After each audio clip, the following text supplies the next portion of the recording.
I'm a 35-year-old male, and I was married to my ex-wife, Emily, 30, for 4 years before our relationship soured. Emily and I first met at a bar where she worked as a bartender. My friends and I frequently visited the bar, and right from the first day I ever saw Emily, I knew I liked her. She had some unmissable charm that stood her apart from her colleagues. For weeks, I continued to go to the bar without saying anything to Emily or telling her how I felt about her. One evening, while we were at the bar, Emily was serving at a table next to us when a man made some uncomfortable gestures towards her, leaving her embarrassed. I stood up for her and asked the man to apologize to Emily. Few others who noticed it joined me in schooling that man. Soon the security officials of the bar intervened and dragged that man out of the bar. Later that evening, Emily and her boss came to our table with a complimentary drink to thank us. I continued to visit that bar, and we soon became friends. From being bar friends, I asked her out on a date and she agreed. Emily and I ended up dating for 1 year before we married. A few months before our marriage, I got Emily a better job. This way, she would no longer have to go to the bar. I did this because even while we dated, I still went to the bar with her, and I hated seeing how she was treated by other men there. I wasn't comfortable with the men glaring at her and checking her out, so with some friends' help, I got her a job as a waitress in a fancy restaurant. Emily could not get a good-paying job because of her educational qualifications. She had completed high school and tried community college for a year, but she couldn't continue because she couldn't afford to sponsor herself, so she had to take a break and work. On my end, I worked as an assistant lecturer at the university where I was doing my master's. Because I loved Emily so much, her educational background did not matter to me. I had even secretly put money aside for her college and planned to tell her when the money was enough. Apart from Emily not attending college, she was street smart, hardworking, and open-minded. She was always ready to try out something that would bring her new results, and she was always eager to learn. Her open mind and eagerness to learn something new were the attributes I loved most about her. During the first 2 years of our marriage, we were happy and immensely enjoyed each other's company, but there was something that bothered me from time to time. At the beginning of our marriage, I wasn't concerned about it, but after 3 years and Emily could not conceive, I became very bothered. While we were dating, Emily and I talked about the number of children we wanted and even had their names in advance. We'd both agreed on having 2 kids, and it didn't matter if it was 2 boys, 2 girls, or a boy and a girl. What mattered the most was that we'd have the first one in the first or second year of our marriage and have the second child some years after the first child. It was a perfect plan, and I looked forward to it. I wanted a situation where my first child would be at least 14 years old when I turned 50 and the second child would either be 10 or 8. But I was worried when the first 2 years of our marriage passed, and we were slowly progressing to the end of the 3rd year without Emily conceiving. She knew I loved children and was aligned with the plan, but sometimes she gave me mixed signals about having a baby. We ran a series of tests, took medication, and did fertility tests. All the tests confirmed that we were both fine, but I still didn't understand why she could not conceive. I couldn't even trust the test results from only one hospital, so we did the test at different hospitals and the results were all the same. When we eventually clocked 3 years together and didn't have a child, this began weighing me down. I had been disappointed so many times in other areas of my life, and I didn't think I'd also be disappointed in the area of having children. By the 3rd year of our marriage, the bond between Emily and I was slowly fading. We no longer spent time together like we used to, and many things changed between us. Those times, we couldn't even have a long conversation without me mentioning the things we would do together once we had a child. And this was a big turn off for Emily. She started complaining that I was more concerned about the future than living in the present. Shortly after we celebrated our 3rd anniversary, I realized how distant we had become. I promised Emily that we would return to the couple we used to be, and I would no longer worry about children. I didn't want to miss the opportunity of growing with Emily. She was happy and explained that God gives children, and whenever our time comes, He would bless us with children. I knew she was right. As Christians, we both believed that God was the one who gave all the good things to men, including the children, and whenever it was time, He would bless us with kids. I also repeatedly told myself that not having kids did not mean Emily and I were not complete. And with this new consciousness and mentality, I stopped worrying about kids. I started looking for new ways to spice up my marriage and enjoy a life with Emily. It didn't matter to me anymore if we had kids in the future or we didn't. I even nursed the idea of adopting a child later if Emily could not conceive. Meanwhile, by the 3rd year of our marriage, Emily was already in college for a 4-year program. She was in her 1st year, and I was sponsoring her with the money I had put aside. She was doing well, and I was glad she could finally go to college like she had always wanted. As time passed, our marriage slowly returned to how it used to be. The only difference was that Emily and I were not as close as we used to be because we were both very busy. If she wasn't studying late at night, she'd come home late from work, and I was equally busy. Now, I knew a time would come when we'd be busy, and I didn't make a fuss about it. I tried my best to be a supportive husband. If I returned home early, I would make dinner for us, take out the trash, clean the house, and do other things to relieve her stress. On weekends, I would let her rest, and I'd clean the house, shop for groceries, or do the laundry and cook. Then in the evenings, we'd go out to have fun or drive around the city. A few months after I stopped talking about kids or mentioning them in our conversations, I noticed that Emily still went to appointments with her gynecologist. She visited him at least once a week, which was even more than she did before. I wanted to ask her about it, but I knew why she was visiting her gynecologist, and it would be stupid and insensitive of me to ask her, so I didn't ask. I believed that she wanted to do things at her own pace, and if she was still visiting her gynecologist, there was nothing wrong with that.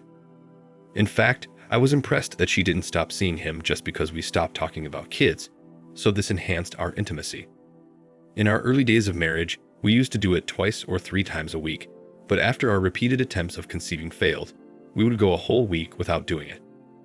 But after Emily became more serious with her gynecologist, she'd make us do it at least once or twice a week, and they were mainly on the days she returned from her appointments. Whenever she did this, I was always happy because I believed her gynecologist advised her to come to me, or maybe there was something she was trying to test out. For once, I never questioned her, and I was available for her whenever she wanted it. Aside from me thinking that Emily wanted to have babies, the increase in her intimacy helped bond us more, and our relationship improved. For months, things continued like this. Also, the more we got intimate, the more my hopes for having a child increased. Although I never mentioned it to her, I was hoping one day she would come with excitement and tell me she was pregnant, but that never happened. I'm also glad it never happened. If I had not discovered the truth just at the right time, I would be raising another man's child now. Throughout the months she had been visiting her gynecologist, I never knew she was cheating on me and having an affair with the same gynecologist I respected. He was in his late 40s, and I was even thinking of paying him a visit to thank him for consistently standing by Emily. He was referred by one of her aunts who could not conceive for years, and with a gynecologist's help, she finally conceived and bore a child. 2 weeks ago, I discovered something fishy. I was in the bedroom, struggling to sleep that evening. That day I was so exhausted from work all day, I couldn't even make dinner or do what I usually did. I went straight to our bedroom, took off my clothes and shoes, and jumped in bed. Before Emily returned home, I had fallen asleep, but the sound of her car as she drove into the driveway woke me up. I was utterly awake because I'm a very light sleeper, but my eyes were still shut when Emily entered the room. I'm guessing she thought I was asleep, so she continued muttering on her call. And while hanging up, she said, "I love you. See you tomorrow after work." I froze in bed and wondered who she was talking to. I knew it wasn't any of her siblings or parents because Emily did not express her emotions like that. I remained in bed while she went to make some dinner, and approximately 35 minutes later, I came out of the room and pretended as if I had just woken up. I knew Emily was smart, so I had to stay that long in the room so she wouldn't think or suspect I heard her conversation. I intended to wait for her to fall asleep and then access her phone to see who she was talking to. Honestly, I didn't care if she was talking to her best friend or another female. I wanted to be sure she was not cheating on me or doing anything behind my back. Later that night, after Emily slept and snored, I accessed her phone. The last number she called was her gynecologist. I did not want to believe it when I saw it, so I went through her text messages and WhatsApp chat. She was not a social media person, and aside from LinkedIn, she was building a professional brand. The only social media app she had was WhatsApp. As I went through her WhatsApp, I noticed she chatted more with her gynecologist than she chatted with me. In fact, we barely chatted at all. Our WhatsApp conversation was filled with different grocery lists. We used it to list the items we needed at home so either of us could stop and shop for them on our way back home. I went through their chat from the beginning to see the timeline of their relationship. I even went to the living room to reread the messages. I still cannot believe that Emily had been cheating on me for almost 7 months. I didn't even know what to do or say. I was so angry at Emily for ruining everything we had worked for. She wasn't even afraid I could stop her college sponsorship because of her infidelity. When I was done crying and washing my swollen red eyes, I took screenshots of their conversation from when they started dating and sent them to my phone. Then I cleared every trace that I touched her phone. I spent the rest of the night reading countless stories from the Reddit community who had encountered similar situations. The following morning, when she woke up, she asked me why my eyes were so swollen. I told her I was watching a very emotional movie all night and ended up crying. She just laughed at me and didn't say anything else. She didn't know I knew, and I didn't act like anything else was off. Even with all I had seen on her phone, I still wanted to see with my eyes that Emily was cheating on me with her gynecologist. So that evening, I left work early, drove to the fancy restaurant she worked at, and parked 2 houses away from the restaurant. I knew she didn't have classes that day because she told me before she left the house in the morning. Around 7 p.m., Emily finished her shift, and I watched as she got out of the restaurant and entered her car. She drove off immediately, and I tailed her to the hospital. I waited for her to park in the hospital's parking lot and go into the hospital. Once she was in, I parked too and waited for some minutes before I entered the hospital. It turned out that she had an appointment booked with her gynecologist. I had to tell the receptionist that I was Emily's husband. I lied that she had left her phone in the car, and I wanted to give it to her before leaving. It was the only intelligent and believable lie I could come up with, so the receptionist instructed me to the gynecologist's office, and in no time, I was on the floor. I knew what was going on between Emily and her gynecologist, and I knew our marriage would never remain the same after that day. So before I boldly burst them, I turned on my phone's video recorder, and without making a sound or knocking, I opened the door and walked in. As I had expected, Emily was lying on those long chairs that had been adjusted down, and she and her gynecologist were doing it during hospital hours. I ensured to record it so that she or the judge didn't dismiss my case, saying that it was an examination or something, because a gynecologist does access private parts. Immediately, I opened the door, and Emily saw that I was the one. Her face turned pale, and she pushed the gynecologist away. The gynecologist was scared and confused at the same time, and when Emily told him I was her husband, he froze. I didn't make a scene or yell. I just stood by the entrance of his office, recorded the video, and walked out. Their reaction confirmed that there wasn't any examination going on, but a foul business. Emily ran after me half naked. When I got into the elevator taking me to the ground floor, she stood there and begged me to listen to her. Her voice was so loud, and people were already coming out of their rooms and offices to see what was happening. I had to fake a smile with the secretary on my way out, and I drove home. When I got home, I texted her and told her not to bother coming home, and that was it. I changed the locks of my house. For 2 weeks, Emily has not come home, but she has been blowing my phone with calls and messages. I did that because I wanted to clear my head. Apart from posting this here, I haven't told anyone about her cheating yet, and it's eating me up from the inside. I have decided that I do not want our marriage again, but before we divorce, I want to punish her and let her feel the pain she put me through. I'm so confused right now, and I don't know what to do. Any suggestions would be appreciated. Now for the first update. Hello everyone.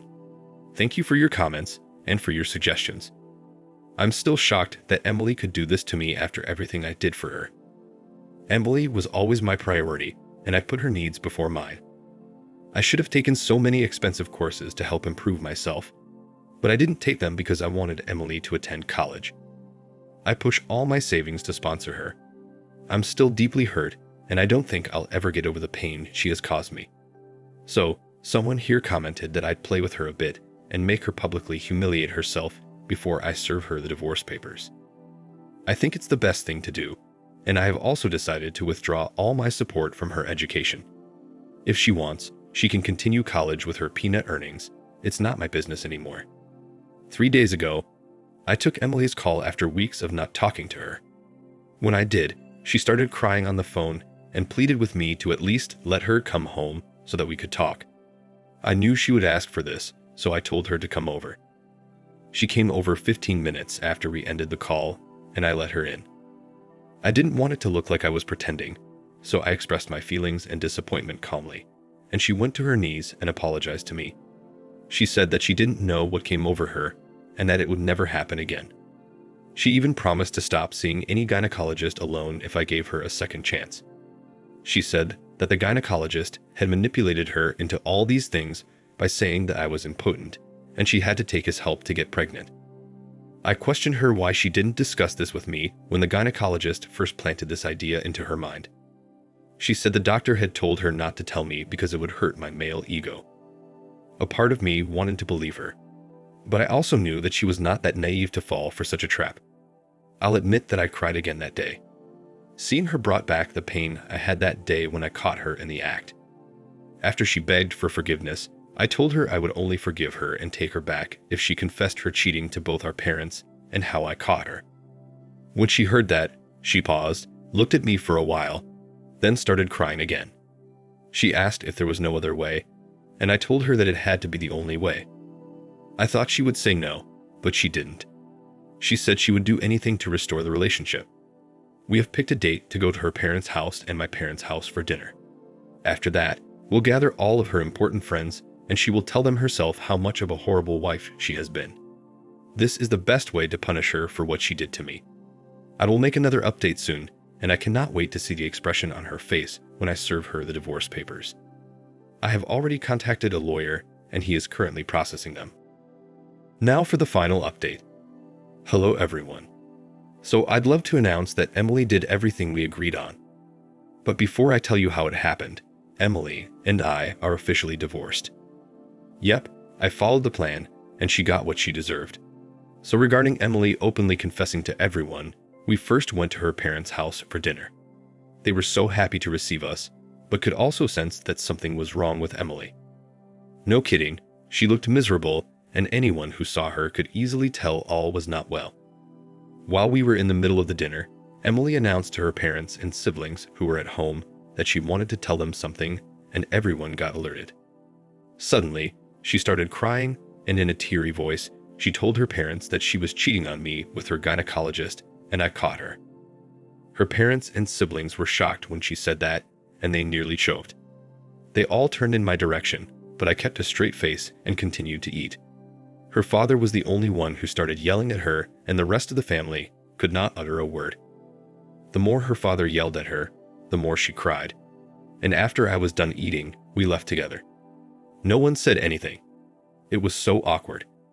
I'm sure her parents were shocked to see that both of us come and leave together.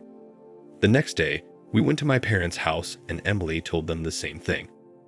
My parents could not believe it.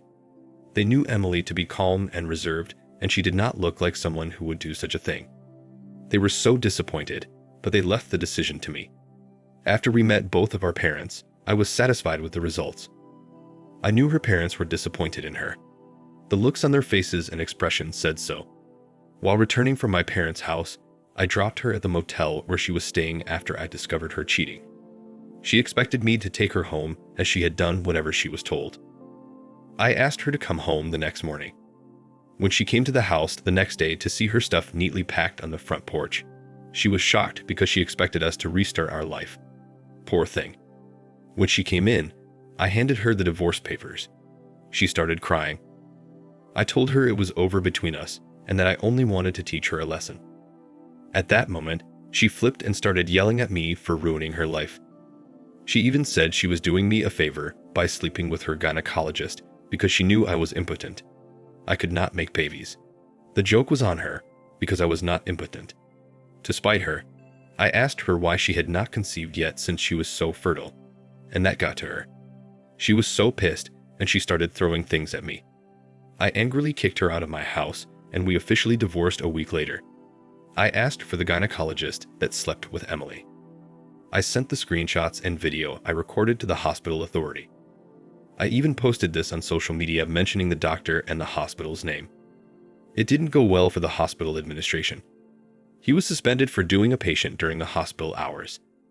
Emily could not even return to him because his marriage and career were ruined because of her. I now feel fulfilled, and I can't thank you all enough for your suggestions. Thank you once again. Thank you for watching. Like, comment, and subscribe if you enjoyed the video. Until next time, I'll see you again. Take care.